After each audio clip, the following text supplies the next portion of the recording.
These slides were reviewed at the orientation sessions held on July 3rd at the Freshman Center at 10 o'clock to 11 o'clock and again at 5 o'clock to 6 o'clock p.m.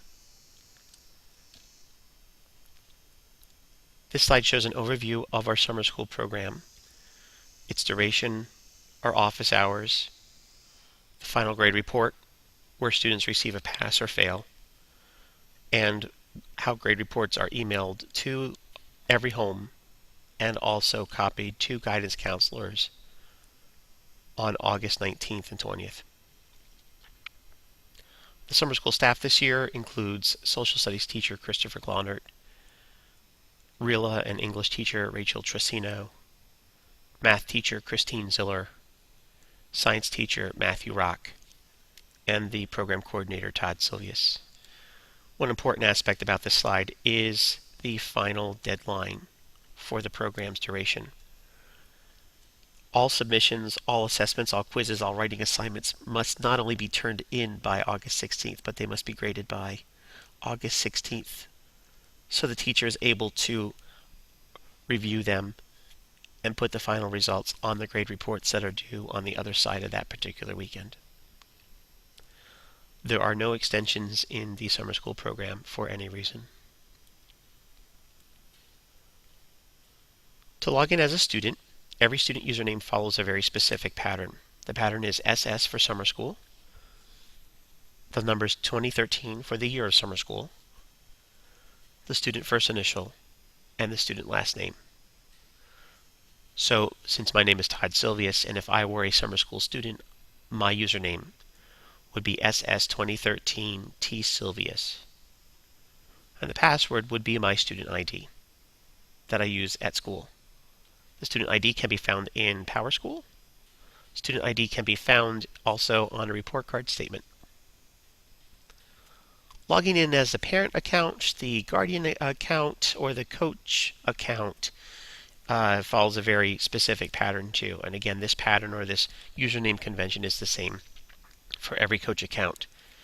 And it is SS2013, student first initial, student last name, plus the word coach. So for example, if my parents wanted to log in and see how I'm doing, their username would be SS2013 T Silvius Coach, all as one extremely long but effective username. The password would be my child's student ID as well. This is the page at which you can follow to see how to log in as a coach, and also learn more about what you can do with the coach account. To find the login screen for Compass, simply go to www.qcst.org/compass. For an example of this, we can take a look at logging in as a demonstration student named Jessica Doe. If we take a look here and log in as Jessica Doe, her login would be SS2013 JDOE, and we enter in her password. And you can see Jessica is enrolled in 2 different math courses this particular school year. That's usually not the case. Usually it's one course from each academic core subject discipline. And that's how you log in and log out as a student. Let's log in and log out as Jessica's coach account. So it's the same thing as a student account, except you append the username with the word coach and use the same student ID. Here we can see a review of today's work that Jessica did. You can also see a week at a glance and a month at a glance. There are reports that you can run in here to see the details of the course, keeping in mind that Jessica might not be assigned the entire course that you see listed here before you. She might have only certain parts of the course assigned to her as per her summer school curriculum guide.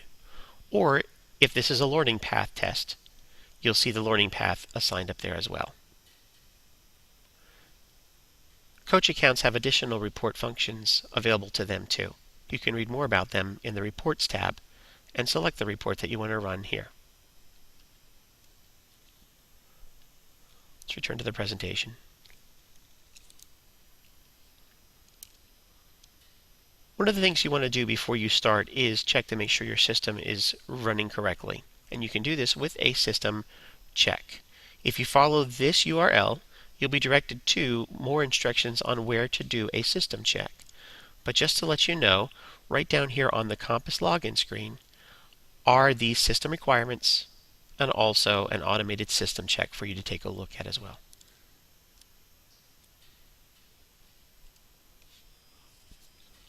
In our program, students can participate in two different ways.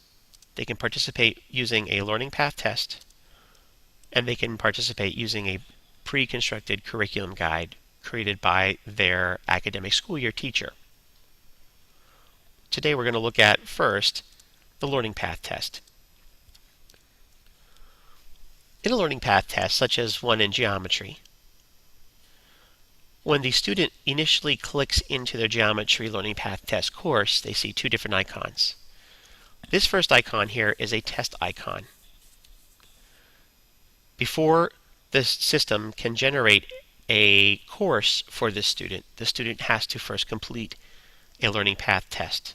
This test could range in number of questions from anywhere from 75 to 200 questions, depending on how many standards are assessed in that particular discipline and course for Pennsylvania. These tests will vary greatly in size.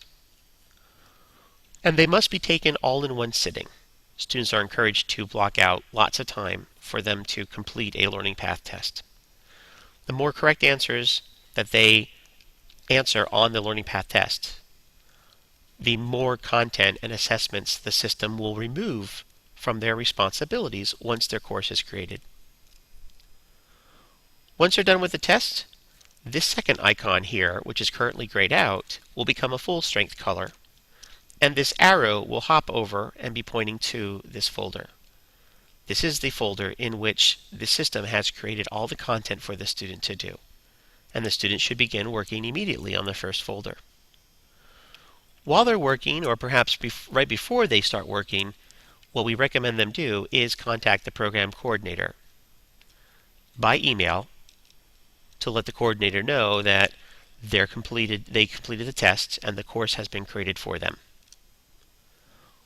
The coordinator is able to go into the course that has been auto-generated from the teacher account and copy and paste all of the assignments that were listed for the student to do into an Excel document and send that to the student, so the student has a definite idea, an understanding of how much work they are looking at completing over the course of the summer school program by our deadline, August 16th, 11:59 p.m.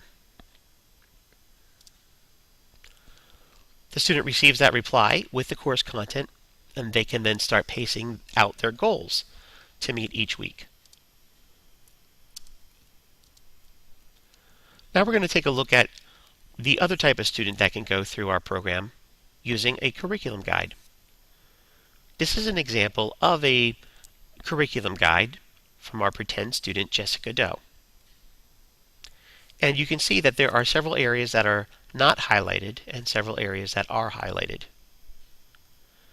The curriculum guides could be several pages long, and students are responsible for completing the areas that are highlighted on the guide. These are the areas that their previous academic school year teacher has highlighted for them to complete while in summer school. So one can think of a curriculum guide as a summer school to-do list. Let's take a look at this one area up here really closely, because I want to draw your attention in particular to the indentations of the curriculum guide. So if we magnify this area, we can see clearly that there are indentations throughout. And although these imply some type of organizational structure in the actual course, they also show you how to find the activities that you need to do. So let's take a look at this first area here inside of a demonstration Algebra 2 course. So we can see right here this Algebra and Functions. As soon as we click in Algebra 2, we see it's one of our first folders on this first screen that we click in. Incidentally, it's all capitalized because the capitals in curriculum guides represent big ideas. So what you're seeing here are 5 big ideas of Algebra 2. The next level down is absolute value. And if we take a look, what that means is when it's indented, the student must click into this folder to see what is underneath it. So let's click inside, and we see there is absolute value, along with several other folders. If we click inside this, again, we still have some more folders to go into. We can see when we click inside of absolute value, we should see this other folder called absolute value equations and inequalities. And there you go. Verbatim is the name of that folder. Finally, once we click inside here, we see the activities that we're supposed to do. Absolute value equations and inequalities, and the quiz, absolute value equations and inequalities. And that's how you navigate to the different areas that you're supposed to do inside your course. If we take a look closely at this quiz icon, you can see there's an area in particular that I'd like to draw your attention to next for this next slide. This extra icon is called a decision point icon. And in a decision point, this is a little bit of a scripting that is applied to every auto-graded assessment in our system that allows students to take 3 total attempts on each auto-graded assessment. There's the first time and 2 retakes before a teacher must be contacted. Decision points apply to even learning path tests and to curriculum guide students going through our program. If a student does not receive a 70% on any one of the 3 different attempts of their assessment, they are instructed to contact their teacher. A little button appears on their screen.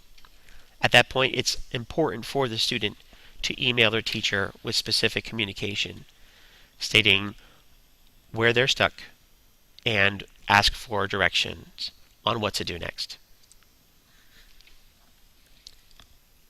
In part 2, we'll take a look at pacing and setting weekly goals in your Learning Path Test course and with your curriculum guide.